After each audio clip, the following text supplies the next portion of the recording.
Kozuki Oden. Compared to previous tragedies, Kozuki Oden's life initially seemed quite complete. The only thing he lacked wasn't power or fame, but a true purpose to live for and dedicate his entire life to. Everything changed when Gall de Roger invited Oden aboard his ship. Swept up by his ambition to conquer the world, Oden eagerly left Wano, abandoning his wife and children to journey with Roger towards Laugh Tale, unaware that his homeland was on the verge of disaster. When Oden returned to Wano, it was too late. Kaido and Kurozumi Orochi had taken over the country. Worse still, Kaido's subordinates attacked his wife and children, turning Wano into a veritable hell. In his rage, Oden charged forward intending to kill Orochi, but his plan failed. Orochi immediately threatened the lives of the people of Wano. If Oden didn't comply with the demands, he would mercilessly slaughter them. The demands were incredibly humiliating. Every week, Oden had to dance naked in front of a crowded town square. If he did this continuously for 5 years, Orochi and Kaido would leave Wano alone. From then on, Oden danced in the town square like a clown every day. The people who once believed him a hero now thought he had gone mad, a mere joke. No one knew that Oden was burying his own honor for their safety. Over time, Oden realized the painful truth. No matter how long he endured the humiliation, Kaido would never leave Wano. Deceived and cornered, Oden gathered his loyal retainers and launched an attack on Orochi and the Beast's pirates. They came very close to victory, but ultimately failed. Oden and his retainers were captured and sentenced to be boiled alive. At the execution site, Oden made one last deal with Kaido. If he could survive for an hour while being boiled alive, Kaido would release all his retainers. Kaido agreed. When the time came for execution, Oden stepped into the boiling water, straining to hold all his retainers on a plank placed over their heads to prevent burns. Amidst the excruciating pain, Oden gritted his teeth and endured. He truly did hold out for an hour, his willpower and strength far exceeding human limits. But Oden knew Kaido wouldn't keep his word. Before collapsing, he threw his retainers away, telling them to flee and continue living. Finally, Kaido shot Oden dead, but even in that moment, Oden smiled, because he believed that his will would not die with his body. And Oden was right.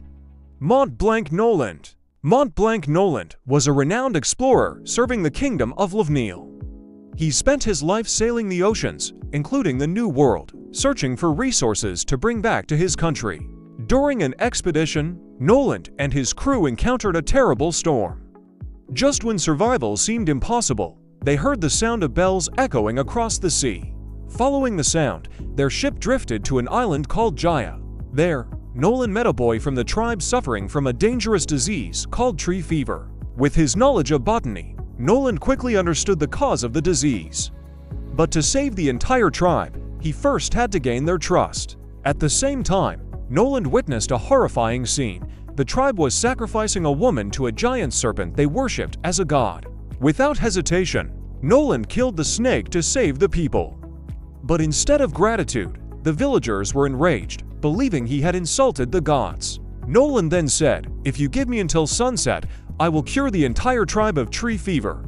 They agreed. Noland set about finding a cure, but at that moment an earthquake struck, causing him to fall into a ravine.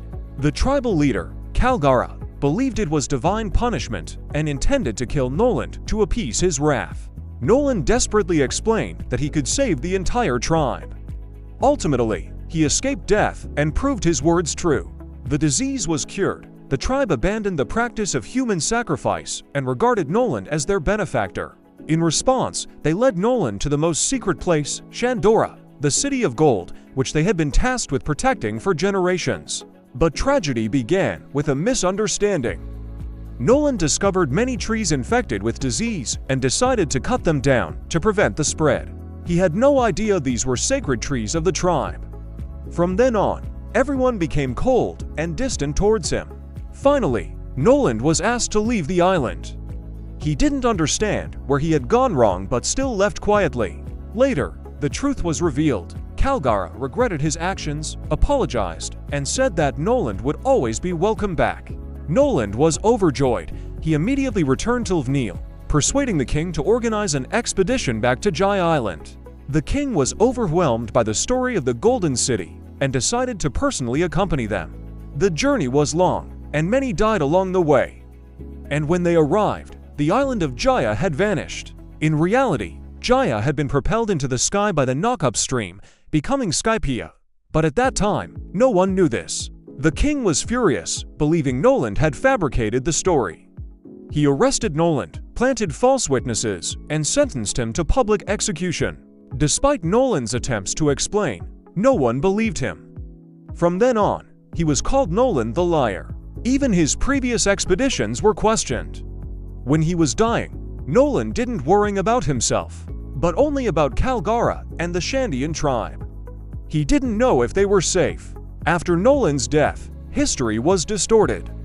He was transformed into a ridiculous fairy tale character, while the king was portrayed as a hero. Noland's descendants also bore a bad reputation for generations.